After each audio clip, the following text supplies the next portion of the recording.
मृदा के प्रकार। मीरा ने पूछा, क्या सभी जगह की मिट्टी एक ही प्रकार की होती है? मीरा पूछी कि क्या सभी जगह की मिट्टी एक ही प्रकार की होती है? सलमा ने कहा, मैं बताती हूँ। मृदा निर्माण के कारकों में स्थानीय भिन्नता के कारण सभी जगह एक तरह की मृदा नहीं पाई जाती है। सलमा उसको क्या बताती है? वो बताती है कि मृदा निर्माण के कारकों में स्थानीय भिन्नता के कारण जो जगह जगह का जो अंतर होता है, उस जगह जगह के अंतर के कारण सभी जगह, मतलब कि हर जगह मृदा एक जैसी नहीं पाई जाती है। मृदा वर्गीकरण की कई आधार हैं। उर्वरता के आधार पर, मतलब मिट्टी को कई आधारों पर बांटा गया है। पहला जैसे हो गया उर्वरता के आधार पर उर्वरता। इस आधार पर मृदा को उर्वर या और अनुर्वर दो भागों में बांटा जाता है, उर्वर भाग और अनुर्वर भाग। अनुर्वर भाग उसको कहते हैं जो बंजर होते हैं। मृदा उपजाऊ होती है, मतलब उर्वर यानी कि उसमें खाद का मात्रा रहता है, वो उपजाऊ जगह होता है, वो उपजाऊ मिट्टी होती है, उसमें आप कोई फसल लगाइएगा तो वो उपजाऊ होगा। जबकि अनुर्वर मृदा जो होता है वो उपजाऊपन कम होता है। अनुर्वर मृदा में उपजाऊपन कम होता है। तो कह रहा है कि नदी घाटी क्षेत्रों की मृदा उर्वर होती है, मतलब जैसे नदी है और नदी का जो घाट है उससे सटे हुए जो जमीन होगा वो उर्वर होगा, तथा पहाड़ी और मरुस्थलीय क्षेत्रों की मृदा अनुर्वर होगा।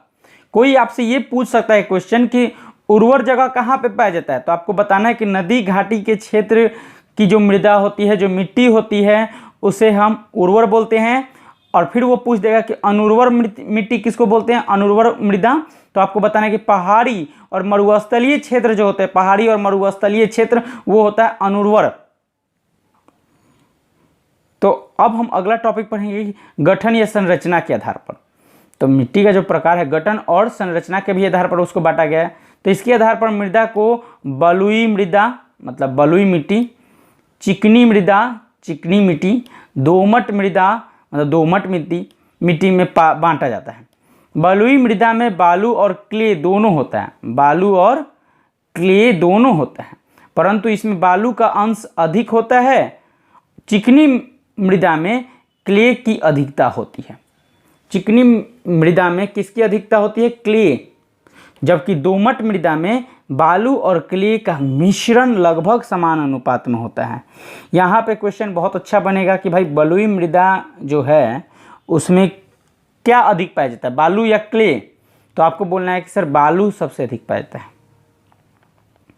फिर पूछा जाता है चिकनी मिट्टी में क्या अधिक पाया जाता है, बालू की क्ले? तो चिकनी मिट्टी में क्ले अधिक पाया जाता है। क्ले मतलब एक तरह से सना हुआ जो मिट्टी जो होता है वो होता है clay, CLAY, clay English word है यह। क्ले की अधिकता होती है। जबकि दोमट मिट्टी जो होती है, दोमट मृदा, उसमें बालू और क्ले दोनों का मिश्रण होता है लगभग समान अनुपात में। अब हम आगे पढ़ेंगे कि रंग के आधार पर मिट्टी को लाल मृदा, काली मृदा, भूरी मृदा, बादामी मृदा में बांटा जाता है। रंग के आधार पर भी मिट्टी को बांटा जाता है। तो रंग के आधार पर क्या क्या बांटा जाता है? रंग के आधार पर लाल मृदा, काली मृदा, भूरी मृदा और बादामी मृदा में बांटा जाता है। आगे देखिए, यहाँ देखिए ये मृदा के प्रकार हैं, किस किस आधार पर बांटा गया है मृदा को, किस किस आधार पर मिट्टी को बांटा गया है, ये चीज़ आपको देखना है। तो देखिए, उर्वरता के आधार पर उर्वर और अनुर्वर। उर्वर उसको बोलते हैं जहाँ पे जो ज़मीन उपजाऊ हो, जो मिट्टी उपजाऊ हो, उसमें कोई फसल लगाएं तो वो फसल उपज जाए। तो उर्वर कहाँ पाया जाता है? नदी या कोई भी नदी के किनारे का जो क्षेत्र होता है वो सब उर्वर होता है।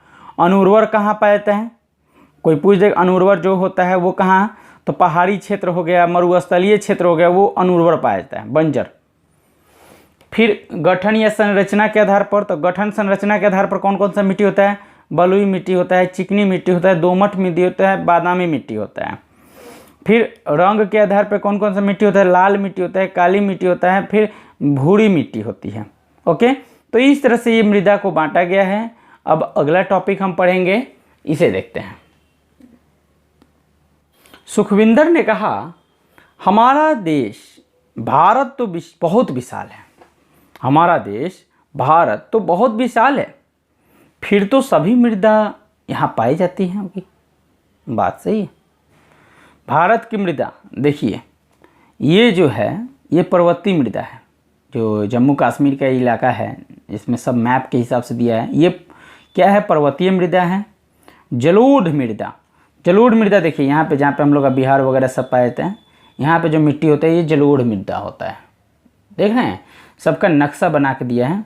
तो ऊपर जो होता है ये पर्वतीय मृदा होता है जम्मू कश्मीर साइड में, इधर देखिए जलोढ़ मृदा। उसके बाद आपको मैं बता दूं, इधर आइएगा, ये हो गया शुष्क मृदा। ये कौन सा मृदा है, शुष्क मृदा। लाल मृदा कहाँ पाया जाता है, देखिए लाल मृदा, ये लाल मृदा है, ये लाल मृदा है, देखिए ये लाल मृदा है, ये लाल मृदा हो गया। अच्छा, और ये जो है शुष्क मृदा हो गया। यहाँ पे जो है ये है काली मिट्टी, ये जो क्षेत्र है काली मिट्टी, और इसके नीचे जो ये है ये भी लाल मृदा है, लाल मिट्टी। ऐसे ये पार्ट बनाया गया है, हमें समझना होगा। ये भारत की मृदाएं, एक हम लोग चार्ट ही बनाएंगे कि किस किस जगह पे कौन सी मिट्टी पाई जाती है। ये चीज़ वो अगले हो सकता है वीडियो में मैं बना के आपको दूँ।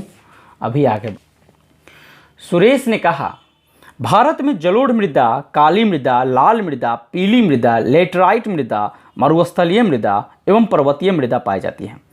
सुरेश कहता है कि भारत में जलोढ़ मृदा, काली मृदा, लाल मृदा और पीली मृदा, लेटेराइट मृदा, मरुस्थलीय मृदा, पर्वतीय मृदा पाई जाती है। भारत में इतना इतना मृदा पाया जाता है, इतना मिट्टी। जलोढ़ मृदा देश की सभी नदी घाटियों में पाई जाती है। जलोढ़ मृदा कहाँ पाई जाती है, देश की सभी नदी घाटियों में पाई जाती है। उत्तर भारत का विशाल मैदान पूर्णतः जलोढ़ निर्मित है। उत्तर भारत का जो क्षेत्र है वो जलोढ़ मृदा उसमें पाया जाता है। उसके बाद है नवीन जलोढ़ को खादर एवं पुराने जलोढ़ को बांगर कहा जाता है। तो खादर किसको बोलते हैं, नवीन जलोढ़, जो नया जलोढ़ होता है उसको खादर बोलते हैं, और पुराने जलोढ़ जो होते हैं उसको बांगर बोलते हैं। जलोढ़ मृदा में क्या क्या उपजाऊ होता है, चावल, गेहूँ, मक्का, गन्ना, दलहन फसलों के उत्पादन के लिए उपयुक्त है। जलोढ़ मृदा में क्या क्या उत्पादन होता है, चावल, गेहूँ, मक्का, गन्ना, दलहन, ये सब होता है, याद रखिएगा। काली मृदा एल्युमिनियम लौह यौगिक की उपस्थिति के कारण काली होती है। तो काली मृदा काली क्यों होती है, यहाँ पे प्रश्न बनेगा कि काली मृदा काली क्यों होती है। तो आपको आंसर ये देना है कि भैया काली मृदा एल्युमिनियम और एवं लौह यौगिक की उपस्थिति के कारण काली होती है। अच्छा, यह मृदा कपास की खेती के लिए सर्वाधिक उपयुक्त है। तो काली मिट्टी में कौन सी खेती होती है, कपास की खेती होती है। कोई पूछे कि काली मिट्टी में किस चीज़ की खेती होती है, तो कपास की खेती होती है।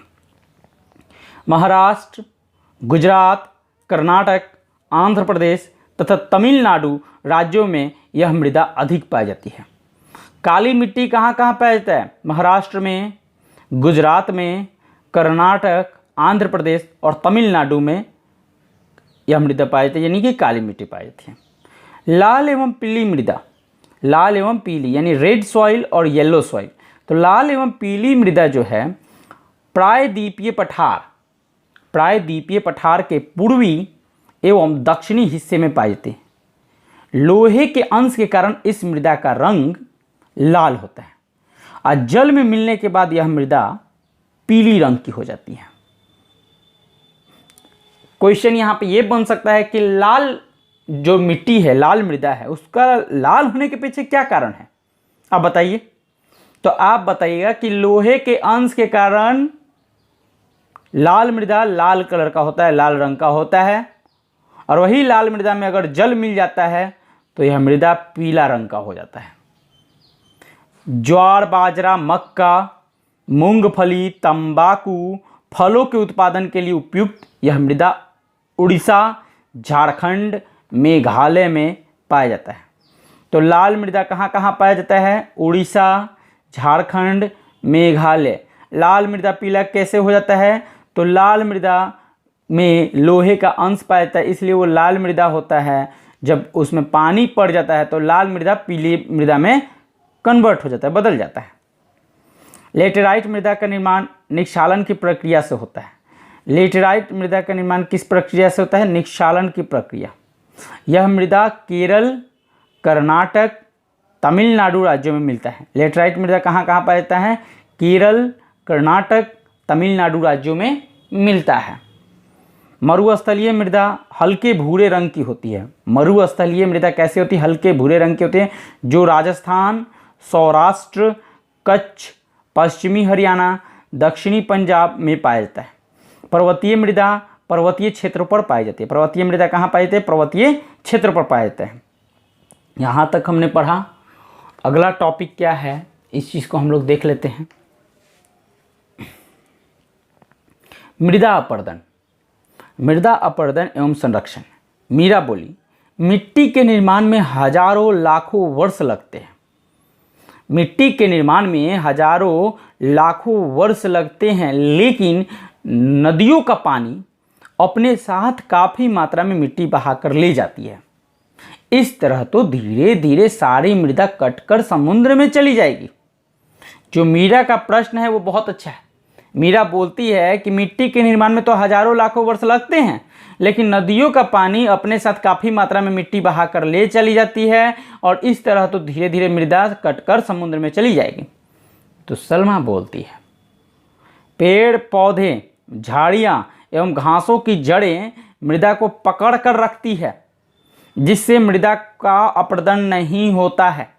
लेकिन पेड़ पौधों आदि के जड़ सहित कटने से वहाँ की मृदा ढीली पड़ जाती है। कैसी पड़ जाती है? ढीली पड़ जाती है, जिससे आसानी से अपरदन हो जाता है। मृदा अपरदन की दर को प्रभावित करने में जलवायु, वनस्पति विस्तार, स्थल रूप, भूमि का ढाल, मानवीय क्रियाएं मुख्य हैं। समझ में आया? वीडियो को 2-3 बार पॉज करके पीछे का बैक करके जरूर सुनिएगा, इससे आपको पूरा कॉन्सेप्ट याद हो जाएगा। सलमा बोली, पेड़ पौधे, झाड़ियां, घासों की जड़ें मृदा को पकड़ कर रखती है, जिससे मृदा अपरदन नहीं होता है। तो आप कोई पूछ दे कि मृदा अपरदन नहीं होता है, बताइए कैसे नहीं होता है? तो आपको बोलना है कि देखिए भैया, पेड़ पौधा, झाड़ी जो होता है, घास होता है, इनकी जो जड़ होते हैं ना, तो उस मिट्टी को पकड़ कर रखती है, इसके कारण मृदा अपरदन नहीं होता है। मृदा अपरदन नहीं होता है। तब सुरेश देखिए क्या कहता है, ये मैंने पहले समझा दिया है, एक थोड़ा सा रिवाइज किया हूँ, करा दिया हूँ आपको। सुरेश कहता है बिल्कुल ठीक, वनों की कटाई, पशुचारण, आकस्मिक तेज वर्षा, तेज पवनें, अवैज्ञानिक कृषि पद्धति तथा बाढ़ के प्रभाव से मृदा का अपरदन ज़्यादा होता है। अब जैसे बाढ़ के प्रभाव से बाढ़ अधिक आएगा तो उसमें मिट्टी बह के चला जाएगा, मिट्टी बह के चला गया, मृदा अपरदन हुआ। अब वन की कटाई होगी, तो जब वनों की कटाई होगी तो सब पेड़ पौधे तो निकल जाएंगे। जब पेड़ पौधे निकलेंगे तो जड़ तो रहेंगे नहीं पेड़ पौधे के, सबको निकाल दिया जाएगा, तो वो क्या होगा? मिट्टी बहकर कहीं और चला जाएगा। समझ में आया? तेज पवनें या पानी के बहाव से मैदानी या चौड़ा क्षेत्रों में सतही अपरदन होता है। क्या अपरदन होता है? सतही अपरदन। जबकि ऊबड़ खाबड़ क्षेत्रों में, ऊबड़ खाबड़ जो क्षेत्र होता है उसमें शुद्र नालिका, अवनालिका अपरदन होता है। ऊबड़ खाबड़ क्षेत्र में कौन से अपरदन होता है? तो क्षुद्र नालिका और अवनालिका होते हैं। मृदा अपरदन के कारण मृदा के मौलिक गुणों एवं उर्वरता में कमी आने लगती है। जब मृदा अपरदन होता है, जब मिट्टी बह बह कर चला जाता है, तो उसके उस पर जो उर्वरता होगी, जो खाद जमा रहेगा, वो सब तो बह के निकल ही जाएगा। इसका असर फसलों, फलों और साग सब्जियों के उत्पादन पर पड़ता है। ये देखिए मृदा अपरदन। तो प्राकृतिक या मानवीय कारणों से मृदा की परतों का विस्थापन, मतलब बहकर, उड़कर एक स्थान से दूसरे स्थान पर चले जाना, मृदा अपरदन कहलाता है।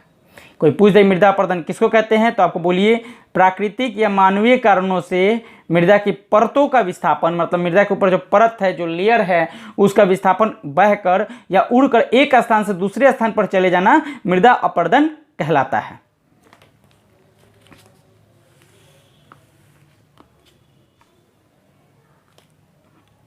इसलिए मृदा संरक्षण के उपायों को अपनाना जरूरी है। मृदा संरक्षण का क्या क्या उपाय है उसको हम अपनाएंगे।